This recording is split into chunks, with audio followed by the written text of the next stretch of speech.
All right, it should be recording. All right, guys. Well, go ahead and get started, and Kevin will jump on when he is able. so can everyone see my screen here? All right. Okay, so I like active participation, and there's not that many of you guys today, so feel free to unmute yourselves. We can chat and all of that. Just let me know if you have any questions along the way as well. I can't necessarily see the chat, so Javier, if you can let me know if anybody says anything in there, that'd be great. Will do. All right, so my name's Courtney Lanham, and I'm the training specialist at the Center for Excellence in Disabilities. I'm here to talk to you about inclusive language. I'm going to warn you, I'm going to give you a little information up front about who we are as a center, but I'm going to kind of fly through it so we can kind of get to like the meat and the bones of what we're talking about today. So we are part of WVU as well as the Health Science Center. And we're also part of a larger network called AUCD. I highly recommend you guys looking into this. There's a lot of resources. There's internships if you're interested in working with individuals with disabilities. There's all of this information that's available through our networks. These are our roles that we play in the center as well as throughout the state. We do education, training, technical assistance, direct services, research. As you see behind me, this is kind of one of our research presentation walls of some of our newer things that we've been doing lately. So we do serve the whole state of West Virginia. We are considered kind of the community disability go-to resource center.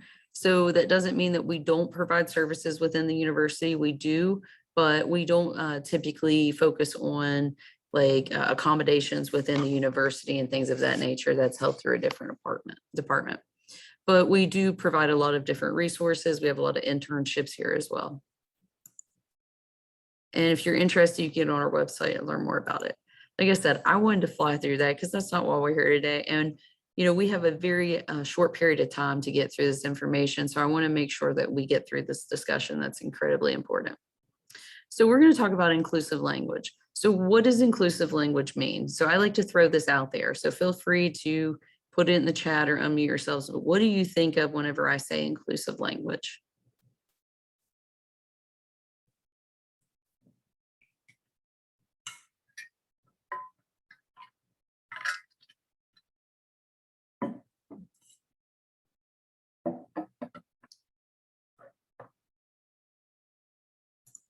No one thinks of anything?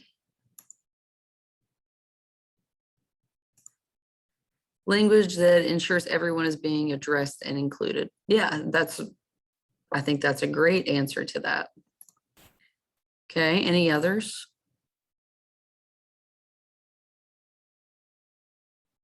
Language that can be applied to people of all backgrounds, that pertains to all and doesn't single anyone out. Awesome, great. So the kind of standard definition, or one of the standard definitions, because I know you guys look stuff up, there's a ton of definitions for things, but inclusive language acknowledges diversity. It conveys respect to all people. I think that's kind of a key point in it. It's sensitive to differences and it promotes equal opportunities. It can also lead to being proactively writing inclusively. So this doesn't just mean our spoken language, but it also means our written language as well. And you can avoid such things as, you know, using things that are marginalized or stereotypes. So perpetuating things along the way. And we do that all the time. There's things that we say in our culture that are kind of microaggressive that we don't realize. So whenever, for a long time, I know growing up, whenever we would be in gym class and they would say, okay, go sit down with your legs crossed on the floor. I think now it's called crisscross, but whenever I was a kid, they called it Indian style. So that's a microaggression that we have within our society, that sometimes language is inclusive or is not inclusive enough to yield out. It does not mean that you're controlling what someone says or someone's controlling what you're saying or what they don't say. It's also not political correctness or sheeping. This term sheeping I coined as, or at least I think of as a way of kind of following the masses and following the kind of trend that's happening. That's not what inclusive language is. And it's also not catering to sensitive people or sensitive populations. It's really just acknowledging that the way we use language has an impact, and it is beyond the impact that we sometimes intend it to be, because it's more about perceptions as well. And it's also really important that we acknowledge the fact that times change and language change, as well as perceptions to language changes.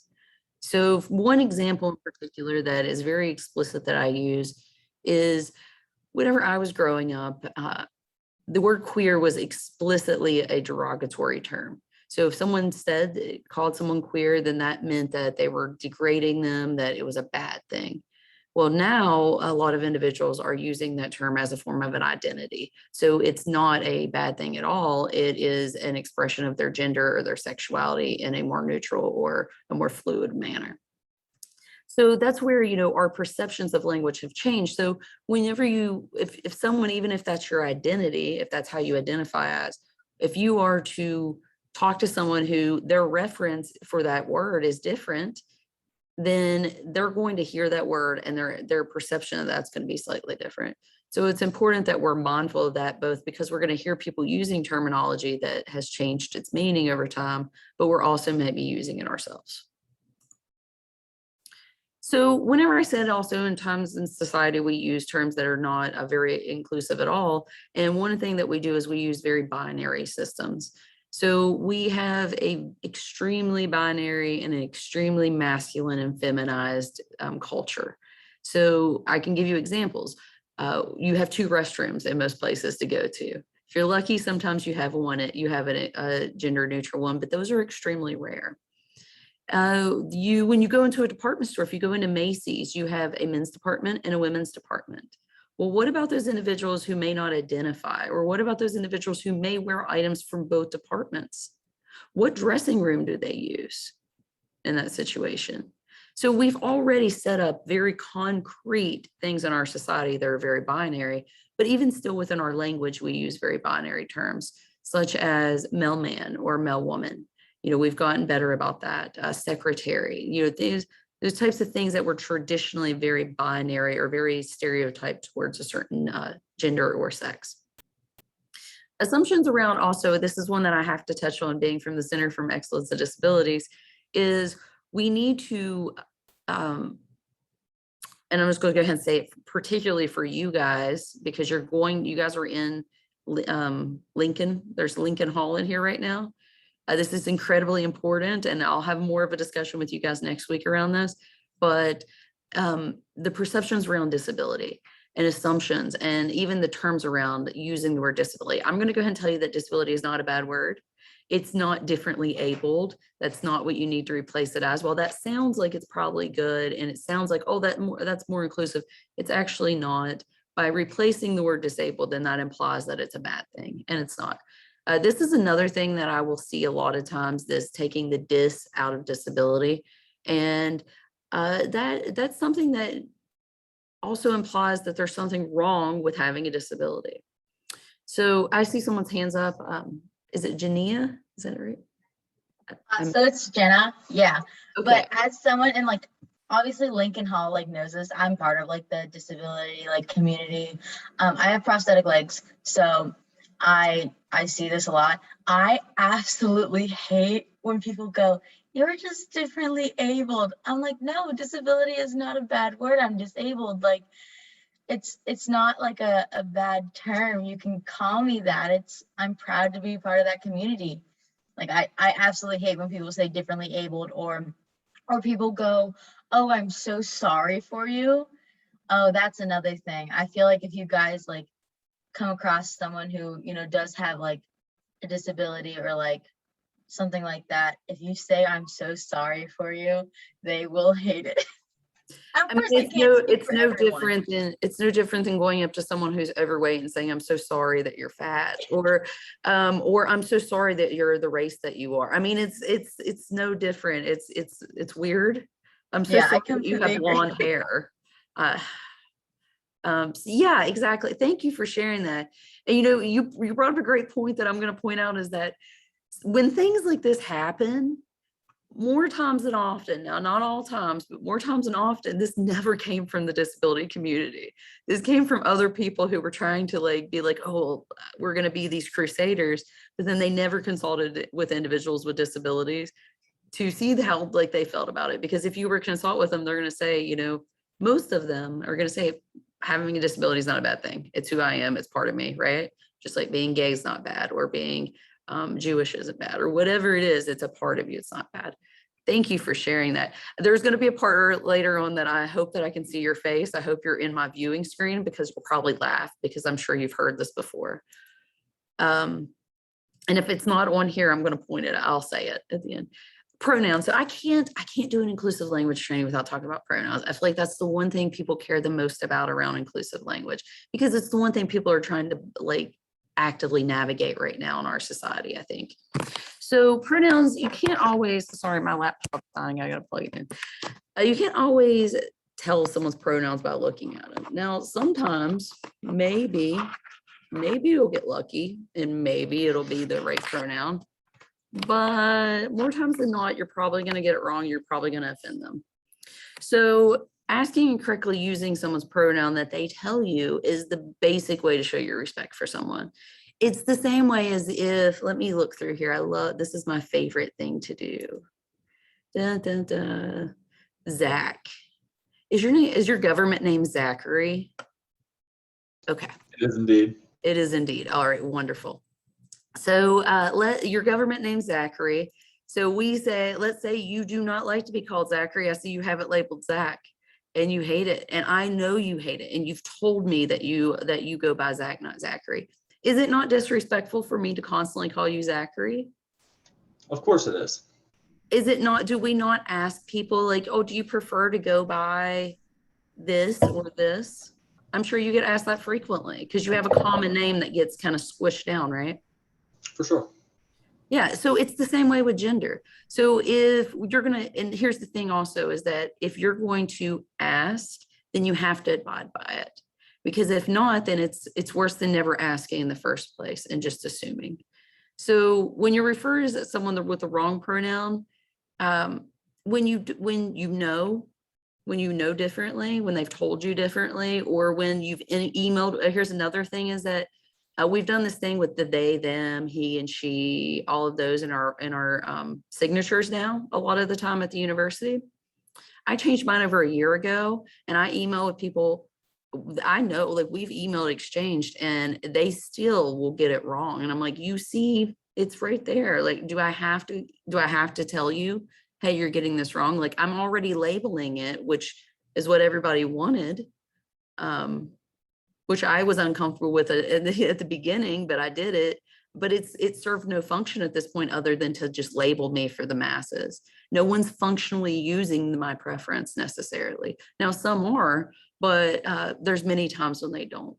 So when you do that, when you know differently, or when it's posted in someone's signature line, or you've been told, it's really just another way to dismiss them and invalidate them. And also it can trigger a lot of things such as dysmorphia and things of that nature. And it can also lead to isolation. And we know that those things lead to things such as suicide and higher rates of depression. And we know for sure that those things happen on campus too. So I want to point out that, it's a privilege for many individuals in this world to walk around and not have to worry about what people are going to call them, or to have to use. If in between these training sessions, I will have to go to the restroom, right? I have to make a conscious effort every single time I go to the restroom. What one am I going to use? Because I only have two choices, and neither one's my preference, right? And neither one is always even a safe space for me, because people get confronted in those areas because they assume things. So keep in mind that, that people walk around with a lot of privilege that is simple as just using the restroom. Or if I want to go buy a new pair of pants, where do I try them on at? I have to make a conscious decision on where I need to go, and I have to consider my safety as well. So keep that in mind. And if you do have that privilege, acknowledge it, and also be mindful that others may not have it. And so you can do things such as just asking people simply like, hey, how do you like to be referred to as? And trying to remember it. And especially if you're interacting with them on a continuous basis. Not if you're just a cashier at a register and that's one thing. Like I'm probably going to look at you and be like, why do you care? But if we're constantly interacting, or if I'm living in your dorm You probably want to know that about me, and you want to be able to respect that. Third person's choice is not up for debate. They, them is not grammatically incorrect. We already use it in ways that we seek anonymity. So for instance, if there's an incident with some students on your floor maybe, and you aren't sure how to handle it, but you aren't sure if it's a big deal, so you don't want to like expose them right now, like you're just filling out the waters, right, and consulting with your peers or maybe Javier. You'll say, what do? Do you say he did this or she did? You would say they did this, right? They did this. Or if somebody left a cell phone at the front desk, you wouldn't say she left this cell phone. You wouldn't look at this. I mean, you wouldn't look at this phone and be able to know the gender of the person who owns it, right? You would say they left this there. Someone left this. Well, if we use these terms already in a neutral manner, in a singular, not a plural manner in our society, then why can't we use them in another way? And the reason why I explain that is because that is exclusively the only argument I ever hear around the terms of they, them in a preference, in a gender preference or a pronoun preference way. So how do you go about upholding someone's preference? You just ask, and then you abide by it. If you have to write it down, you write it down, right? Just like, if I'm going to be working with you guys, I want to know, I totally butchered your name earlier, right? I said it was like Jania. I mean, that was a pretty good shot. You got to give me credit, but I need to take note that that is not how you say your name, right? Because I want to respect you. Now, I may mess it up, okay? And that's okay. But I need to make a conscious effort to not mess it up all the time. And when I do mess it up, I need to apologize and I need to correct it and move on, right? And that's how you go about finding anyone's preference to anything, is just asking them and say, hey, I want to be respectful. How do you prefer to be referred to? Or how do you prefer for your disability to be referred to? Because people feel differently around their disabilities and their identities, sexuality, all of these things. When we are talking about these things, we're talking about all identities, gender, sexuality, race, all of those. If you mess up someone's pronouns, don't panic. It just makes it awkward for everyone involved. Just apologize and try to correct yourself for the future. Same thing if you mess up with anything. Now, some mess ups are a lot messier than others, so you got to be a lot more tactful in how you go to clean it up, right? But just be mindful that dwelling on it and continuously revisiting it just makes it worse and just makes it more awkward. So we talked about in kind of inclusive language, and now I want to give you, I kind of going to present you with two things, but one of them I consider a skill or a toolbox tool that you can kind of tuck away and use.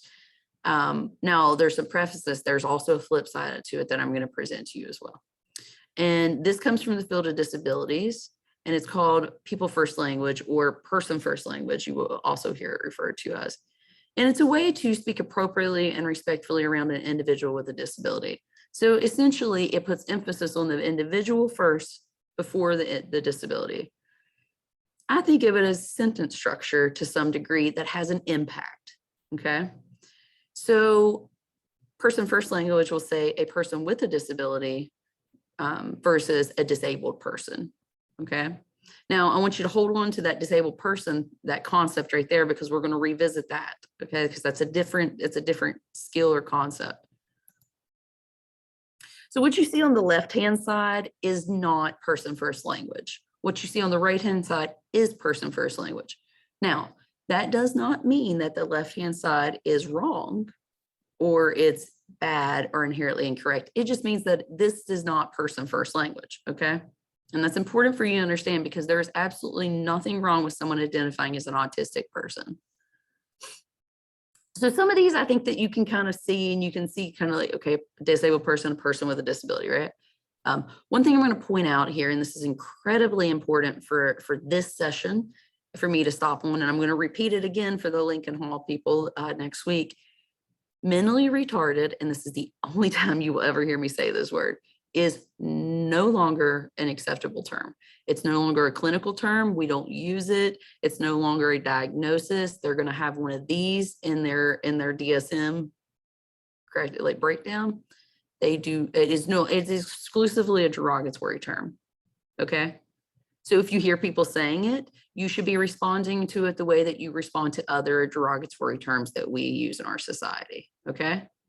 And this is really important because you're going to have individuals who maybe at some point had this diagnosis and currently have one that falls over here, an intellectual developmental disability in your hall, if you're in Lincoln Hall, and even still on your campus.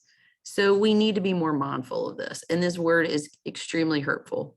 Another thing I want to point out here is I point this out because I didn't realize this until I started developing this training and learning more about it, is handicap parking or bathroom versus accessible parking or bathrooms.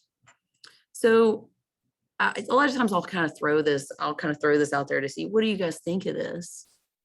But I'm going to kind of, since we're kind of lacking on time, I'm going to kind of give you my breakdown of this. And I want you to think about it. And if you want to reflect, please do so in the chat, because I would love to hear your input. Handicapped itself, when you look at that word, it implies that someone is capped at something, right? That they cannot go beyond it. Well, first issue with that word is that I find that incorrect, because I don't think that anyone is capped at anything, regardless of their disability, or as other people say, ability, right? However you want to do it. As long as assistive technology or adaptations to the environment can be made, as long as a training to help them, more time, all of those things, people can do anything. So saying someone's handicapped, I don't think I don't think it accurately depicts what that person is, right? Same thing with the parking spot. Can a parking spot or a bathroom be capped? Does it have any abilities? No, it's an innate object, right? So does it not make more sense that as a society, we need to shift over to say that this parking spot is just accessible because it's water and you can get maybe a lift into it, or the bathroom is accessible, which, by the way, bathrooms on this campus are not accessible, even if they have the little logo outside the door. I was in, Javier, what hall was I in whenever I trained you guys? What tower? Lions Tower, I believe. And I was right down from I think the cafeteria, and I went into that restroom, and it had the little wheelchair logo that represents all disabilities, even though that's not what all disabilities look like, but that's what they decided to label it as. And I go in there, and there's not a single stall that is a large stall. Like, if you had a backpack on, there's no way that you could turn around. I mean, I'm thick, so I can't turn around with a backpack on in one of those stalls, right? So things like that, our society itself is set up against individuals with disabilities, okay? Infrastructure itself. If someone's utilizing a wheelchair, there is 80% of this city, they can't even get it through the doors of. Go down High Street. How many individuals could get into some of those establishments if they were utilizing a wheelchair?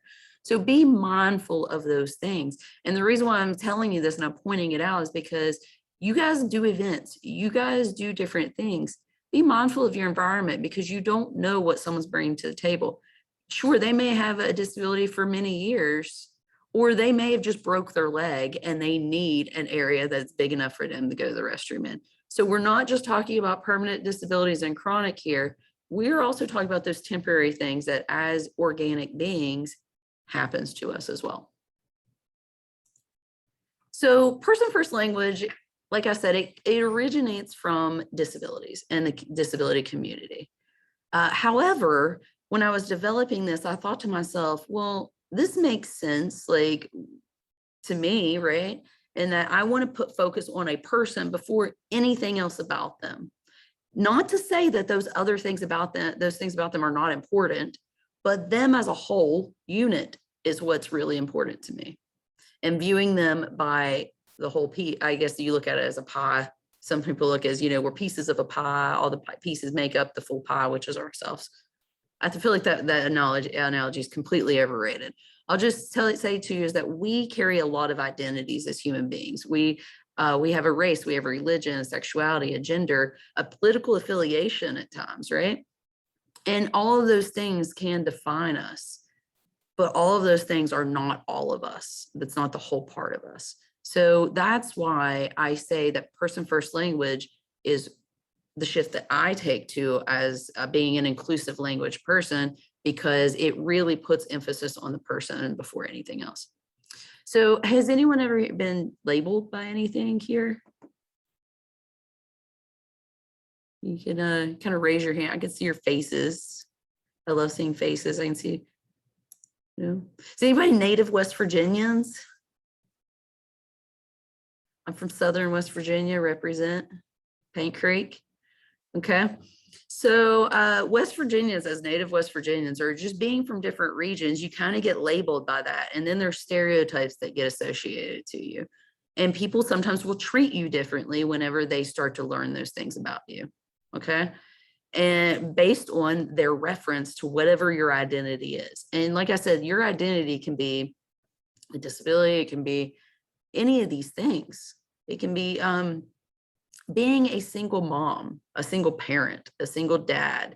You know, that there's preconceived notions around whenever someone says, yeah, I'm a single parent, what that means. We start to paint that picture in our heads, right? That reference that we take.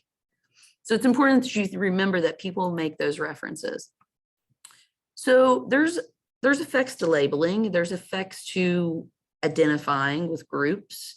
And we are very familiar with the negative effects, because those are what we are, that's one of the reasons why I'm here talking to you today, is to try to battle those negative effects of labeling. But we don't acknowledge that there's also positive effects to labeling, okay?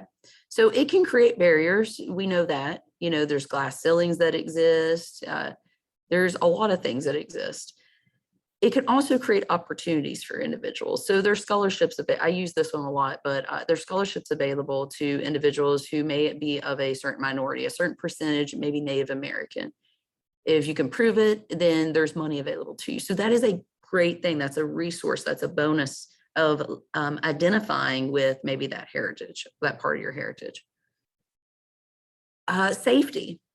So there's places like LGBTQ centers. There's even though they're highly underutilized, multicultural centers and African-American centers, Black heritage centers, things of that nature. Those places exist. And if you identify or you are part of that community, and you can go there and there's benefits of being there. There's resources that are targeting maybe your population. There are and other individuals with shared culture. So there's a lot of benefits of that label. It can also foster an epidemic of ignorance. We are very familiar with that, right? Those stereotypes that come along. We talk about stereotypes, but it can also celebrate differences. You know, it was said earlier, you know, I'm proud of my disability. You know, celebrating the fact that I'm different than you. Yeah, I'm differently able because everyone's differently abled, and I'm proud of it, as you should be proud of your different abilities, right? So having that pride, and also acknowledging that individuals from those particular different populations, individuals from minority populations, have had to fight very hard to get the presence that they have and the rights that they have. And the fights never stop. Because when they finally get their rights, you know what ends up happening? Those individuals who were fighting for those rights, they find another group that needs help fighting, and they jump over and they start helping them. That's how we see societal change. And if you want any explicit look at that, look at the 60s and 70s and how civil rights moved around women's rights, LGBTQ rights, Black rights, all of those things happening. And it was because people from those communities, and also people that sat at the intersectionality of those communities, were those driving forces of that. And now we celebrate those things with things like Pride, Disability Awareness Month, and things of that nature. I see there's something in the chat. So. Oh, I said that like a few minutes ago. It was just like agreeing with you that the halls are not necessarily accessible for everyone, even anyone who's just like, I don't like using the word normal, or conventionally regular or whatever you want to call it. I don't know how to put it, but Without a disability? yes, yeah, that's There a you good go. thing. Yeah, I mean, you're right. We don't think about stuff like that. And we also, whenever we say it needs to be accessible, we only think about those individuals with permanent disabilities, but we all know that, I mean, guaranteed in the first 2 weeks of class, you guys will have in your dorm room at least 1 to 2 broken bones, right? Is that probably right? I'm thinking back to my own college years. It's very logical. You know, you're going to see individuals who are going to need accommodations. They're going to need different things. So you need to be aware of the resources. And that's where with Lincoln Hall, you know, you guys are going to get a little bit of a privilege, some of you that are working with our country roads, because I'm going to be meeting with you and giving you more resources. But knowing that we exist to where we can come in and do evaluations, we can do things to try to make the environments more accessible. We do have resources for those. Thank you for sharing that point. And that I called that bathroom out the whole, like immediately, because it was also right down the hall from the Res Life. And I was like, oh, well, let's just talk about this. And it's no one's, I mean, it's the facility's fault. It's the university's overall need to look at everything. And this is an older institution. So of course our buildings are older, but Lincoln Hall's not old. So it's very new. So there's things that we can make sure that that's easier to do. So there is an impact that happens with our language. The way we speak and we write about someone influences the images that we form about them. They also influence the images that others form about them. And those images can leave very lasting impressions, whether they be good or bad.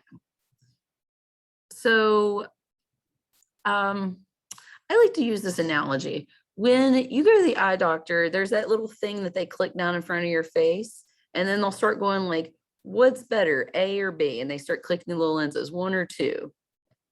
I don't know, blue or green. I don't remember. I haven't been in that director. I'll need to go. But they click those down. Okay. So think about when you meet someone or when someone's reading maybe a note that they read about that you wrote about someone, maybe a case note or something of some sort, a incident report. So when you meet someone, that thing slides down in front of your face. And as you start to get to know them, you start to learn more about them. So you might learn like, okay, well, this person is part of the LGBT community. Click. So one of those lenses clicks down. This person's also white. Click. This person also is from Southern West Virginia. Click. Whatever it is, those start to click down, right? So by the end of it, you're viewing them through all those lenses. You're viewing them through all their identities, which ideally is a good thing because you're viewing them as a holistic person. But the problem creeps up when those lenses click down and people have certain biases that monkey those up, that make them dirty, so when they look through them, they don't have a clear picture of who that person is. It's distorted by all that gunk that they have on that lens. So when you're writing or you're talking about someone, you want to make sure you're not contributing to mucking up those lenses, or you're trying to clear them off. So whatever it is you're talking about the person, you're giving it to them in a very realistic light. If someone's a terrible person, or they're acting like a jerk, then they're acting like a jerk. But if they have all these other wonderful things about them, then we can't discredit those. And you have to acknowledge them, because if you don't, then people are only going to see that person as a terrible human. I can't. Sorry, guys, my little mouse wasn't clicking. So why do some prefer identity, or wait a minute here, I clicked too many. So I want to show you guys a video here. And I love this video because they touch on a lot of really great things. If you cannot hear it, let me know and I'll unshare and share again. But I'm kind of curious what you guys think about after this. Hello. It's Let's Talk Tuesday, so let's talk a little bit about disability, identity, and language. I want to preface my thoughts on this by saying that every single individual on this planet can identify differently, and that's okay. We should all try and make efforts to ask individuals how they would like to be referred to instead of assuming, and respecting that and using the language that honors them. One's identity is not typically up for debate, so just be respectful of how someone wishes to be addressed. So, person first versus identity first language. There are people who identify as person first, i.e., person with a disability, and there are people who identify as identity first, i.e., disabled person. There are quite a few people who use person first based on the idea that they are people first and that disability is secondary or a trait. Personally, I identify as identity first because my identities and my communities are a huge part of who I am and how I move through the world and how I experience my life.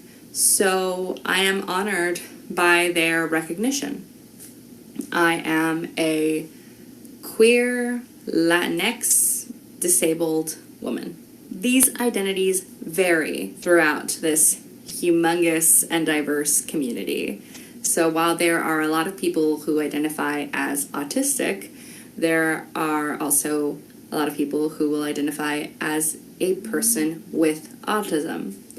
There's also people who identify as quadriplegic, while there are people who identify as a person with quadriplegia, and so on. Even in my specific corner of the community, there are people with Ehlers-Danlos syndrome, and there are EDSers. There are people who are wheelchair bound, and there are wheelchair users, of which I personally prefer the latter, because wheelchair bound has this negative connotation to it, like bound or trapped, limited, which is actually the complete opposite of the function of a wheelchair. Without it, I'm essentially homebound, bedbound, but with it, I gain freedom, mobility privilege. For many, including myself, that's also an economic privilege. With a power chair, I gain independence. So, wheelchair user, not wheelchair bound. I personally identify with identity first, but I'm not offended by person first language. I think that that might actually be the safest approach when referring to large groups, like people with disabilities. But I don't know, feel free to let me know your thoughts on that. But I feel like person first might be less likely to ruffle some feathers. But I don't know. What I do know is that if you are writing anything or introducing someone as an individual, you should ask them specifically how they identify and be respectful to that language. Now, disability versus the plethora of words created to replace that word. All right, so disability is not a bad word, even if society tried to make it into one. Hashtag disabled, not Voldemort. Hashtag say the word disabled. I personally, when being referred to, I cannot stand terms like differently abled. Because specifically differently abled, I feel like it's such a big cop-out. Like, everyone has different abilities. Everyone is differently abled. It erases the oppression that people within the disability community face. Then stuff like special and handicapped and handy capable. I do not like any of them, but only recently this year did I learn that handicapped itself is actually considered a slur. I didn't know that. I think the word disability is important. I think it's important to recognize and remember that there is a specific community of people that have historically been oppressed and continue to be oppressed to this day. And I think it's important for that community of people to have the word disability and have the word disabled and to be able to have disability pride and be proud and be out in the world as disabled. All right, I think that's all I have. So I really love that video because this individual sets up the intersectionality of at least 3 different forms of diversity in terms of their identity, their gender, or their sexuality identity. I'm not sure what they're referring to whenever they said queer, because it can mean either one, but not necessarily both, or it can be both. And then their disability, and then they said that they were also a member of the Latinx community. So it's incredibly important that everyone's always like, why are you always reminding us about disability? Because we are organic beings, right? And we are all, if we don't already have a disability, we're aging into a disability, or we are one accident away from one, right? So we need to be more mindful of how we're talking about not only just individuals, but also just be more mindful of the language we use around disabilities, because I know that traditionally we haven't thought about it a whole lot, such as, words handicapped or any of those things. But I think now more than ever, we need to be more mindful of it. So I talked to you about person first language, and I wanted to tell you that there is a flip side, and it is identity first, which I change this every time, and I don't know what happens, but it should say identity first at the top.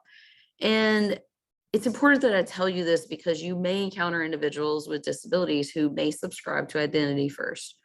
And even still, like if you were talking about race or sexuality, it still applies, because identity first will be a Black person versus or an African American person or a Jewish person or a gay person. That's identity. That can be identity first, right? So it can be beyond disability. Like they said before, Latinx, they said the Latinx person versus person first language is a person who is gay, or a person who is Black, or is African American, or is Jewish, or whatever that identity that they identify as is. Yeah, I saw a hand get raised. I can't see who it was though. Yeah, it's me. Sorry. Okay. So I've had people ask me if you could choose, would you be normal? Like, yes, I've had people ask me this all the time, and sometimes it would be strangers. Anyhow, but I strongly, I don't have a doubt in my mind about this, that I would not be the person I am today if I did not have my disability. So just so you guys know, I prefer identity first. I'm a disabled person. I feel like that video was really great to show that someone prefers it, just like, and it's different for everyone, but the oppression that I went through and the differences in my lifestyle are just are really important to me. I feel like I can't go a day without mentioning something about my disability, because every day I go through something. Like, I get out of bed every morning and I have to put my legs on. It's completely different for me in my life, which doesn't mean I definitely don't wish I was different. Like, sometimes there's obstacles that I'm like, oh, why do I have to do this every day? But I don't think that's necessarily my fault. I think that's society putting obstacles in my way. But no, it's so important to me that my disability is a part of me. Absolutely. Absolutely. And that's where, it's this whole perception also. And whenever I teach this, because there is a big debate in the field of disabilities, in particular around person first language and identity first, right? And I always say this, is that I look at person first language as being the less presumptuous, the less offensive, but it should not be it can be your default, but it should not be where you stop, because if you have an opportunity to talk to someone to see what is their preference, then you should always do that. That should be your default. And then if you don't know or if you don't have that opportunity, then you could default to person first language. My thing is, we as a society, I think we automatically default to identity first. And while that's okay, in a lot of cases, remember those lenses are monkeyed sometimes, right? So whenever you say you're a disabled person, if someone has preconceived notions, which they're saying they obviously do, if they're asking you, well, do you want to be normal? Because you're like, well, I am normal. Apparently you're not, because you're asking me this, right? Like, and this isn't normal for you to ask someone this. I think that we need to clear those lenses, or we need to be more mindful of that. So that's why I present person first language, and I put such an emphasis on it, is because we just default to this identity first. And it is very valid for individuals who subscribe to that. But to those who don't, it can be detrimental. It can be harmful to them. So I think it's incredibly important that we talk about both sides of it.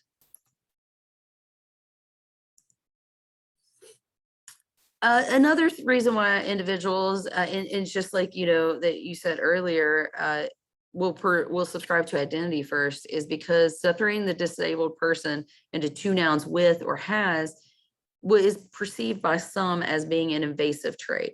So you separate it because it's invasive. And we find that disability, or really anything, any of your identities, should never be considered invasive rather than pervasive and complementary to who you are, because those experiences shape you into different ways, right? And the culture that's also involved within your identity shapes you in different ways. And you cannot separate your life from those experiences. And this quote captures it perfectly. It's not possible to separate a person, or separate the autism from the person. If it were possible, you would have the person left with not the same person that you started with. So if we separated your disability or your race or your gender, whatever it is, from you, you're not going to be the same person. So that is a kind of perception of what person first language can do. But here's what I'm going to tell you, is that I don't think it has to do that. I think that we can take this concept, because people need a formula to apply to things. When I teach you something, you need like a formula in order to really learn it, right? Like steps. If you're trying to learn how to write a paper, a research paper, you want to have an introduction, a method. We like structure, right? So that's why I always present this thing as a tool. But I'm saying that we need to stop using it as like a defining moment, and we need to look at individuals as a whole person whose pieces 100% make them who they are, and you can't take any piece out of it. And you also can't exclusively focus on that piece. If I exclusively focused on your disability, or if I exclusively focused on your race or your sexuality, I'm going to miss all the other wonderful things about you that your other identities have helped shape, or that those other identities are the strong points or the strengths that you bring to the table. So which one's correct? Well, technically neither are both wrong or right at the same time. It really just depends on the person. So you should make every effort possible to acknowledge that people have their own perceptions of who they are and how they want to be referred to as, even as simple as someone's name. Do you like your government name, or do you have a shortened version, or do you have a nickname that you go by, right? We need to be more mindful of that and asking people how they prefer to be referred to as. And then we need to actually adhere to it, or make every best effort to adhere to it. Everyone makes mistakes. We all do it. Now, you see where this says, if I cannot ask the person, I typically default to person first language. However, I make every attempt possible. That's what I do. I'm not telling you that one's right or one's wrong. I am telling you that one can be used to be more inclusive in a larger scope of things, and to be less assumptuous. But you need to acknowledge that everyone's different, and you need to seek out that information. So to kind of wrap up here, how do we begin to replace unacceptable language? Be mindful of the language you use and the influence that it will have on your perceptions and the perceptions of others. Because once it leaves our mouth, what's happening is it's painting a picture in someone else's head. It's how you write things, and it's the things that you say as well. Ask a person whenever you're in doubt. It's how you ask someone something. It's not what you're asking them a lot of times. And it's also why you're asking them. If they're a complete stranger to you, then you're not going to go up and ask them how they want to be referred to with their disability or even their gender necessarily, because I'm going to look at you and say, why does that apply to you right now? But if you're introducing them or you're, like I said, you're interacting with them, then pull them aside and say, hey, I want to be respectful of you. How do you prefer to be referred to as? And that's just how I say it, is how do you prefer to be referred to as? If you have to narrow it down, what pronoun do you prefer? But I pretty much make it very general like that. And avoid using kind of large groups, especially with like that disabled, the gay, the blind. While some of these groups may self-identify, so like the blind community, they will say, we are the blind community. So, but that doesn't mean that everybody in that community subscribes to that, right? Some of them, a majority of them may, but we have to assume that there's going to be people there that don't. So we need to yield on the caution of, hey, let's just be more general and let's be more inclusive with it. Don't refer to a person's disability, race, gender, religion, sexuality, or any of those things unless it's relevant. If you were to think about this in your use of language, you probably would not even bring up most of these things 99% of the time.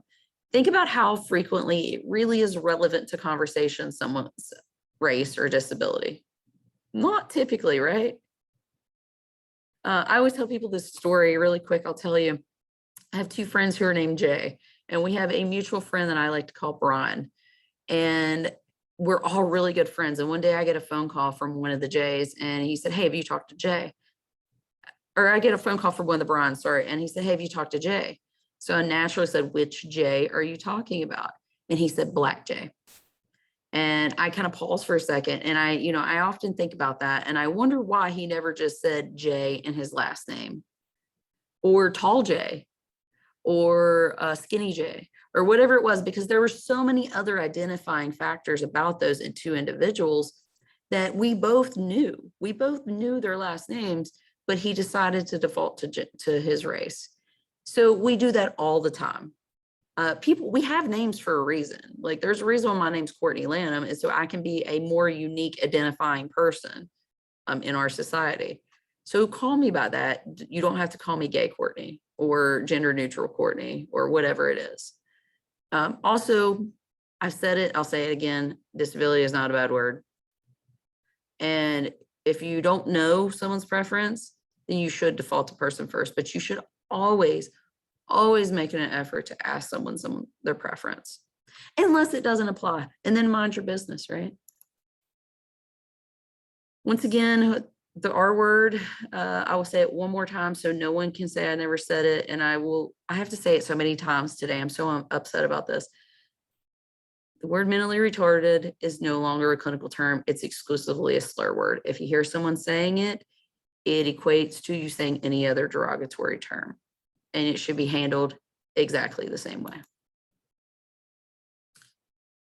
I love this quote, and I'm going to end on this quote, and then I'm going to actually come back to you because I did not add it to this training. The other thing that people say that I hopefully will get someone in the audience to smile and maybe applaud for. But first, I want to end on this quote. If you change your language, you change your thoughts. Okay? I'm going to add this too. If you change your language, you change your thoughts. If you change your thoughts, you change your behavior. So the way you're thinking about someone is directly going to affect the way you're treating them. All right. So keep that in mind. And then I'm going to unshare, and I'm going to put something in the chat here. I really need you guys to go and fill out this survey. And I'm also going to say another thing that has came up, and this is in the field of disabilities, but I can't say that it probably hasn't happened in other areas as well. But this whole use of the word inspirational. So people will say, I was staring, I was waiting. people will say very frequently that, oh, you're so inspirational that you've overcame your disability, right? There's a comic, and right now he's like, I guess he's made it to like a very far in America's Got Talent, but his name's Josh Blue. And I cannot show any of his skits because he is kind of explicit and he's kind of controversial in the cerebral palsy community. And that's kind of how what he says about himself. But he says that, people will say to him all the time, you're so inspirational, you're so inspirational. And his comeback in a cleaned up version is, well, what does that say about you? Because you don't have a disability and you're not very inspirational. Is kind of his summary of how he comes back to it. Think about that. Think about the mess. I get the intent behind telling someone, like, what the intent whenever you tell someone with a disability or whatever it is, maybe as someone who came from poverty, who was like maybe grew up in the foster system and now they're in college, because that happens. And yes, like we perceive that as inspiring because they overcame obstacles.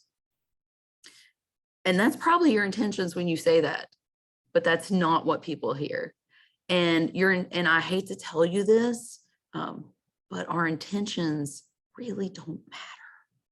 It's people's perceptions that matter. They matter to some degree, but you can't argue how your words make someone else feel. It's just valid. It's how it happens.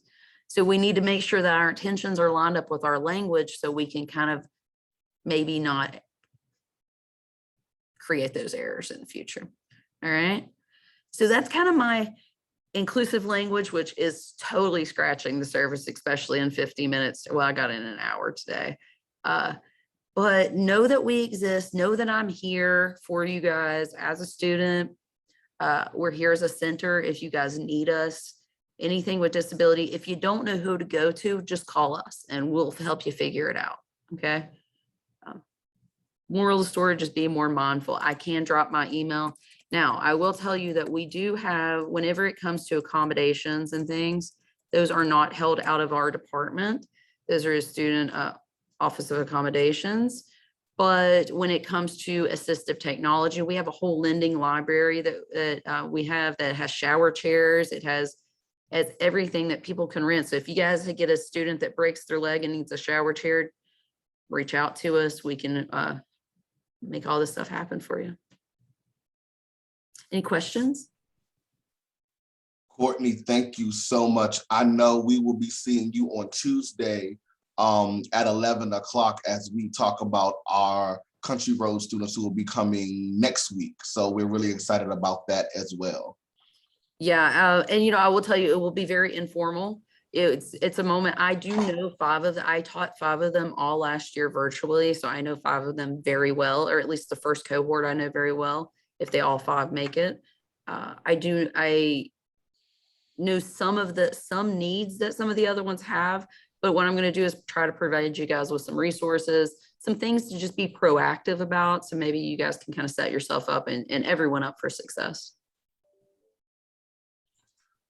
Perfect, Tyler. I think we're good. You are. You've got the Care Caruth session next. So Javier, if you need any help with that, with the link, please let me know. But I think y'all are ready to go.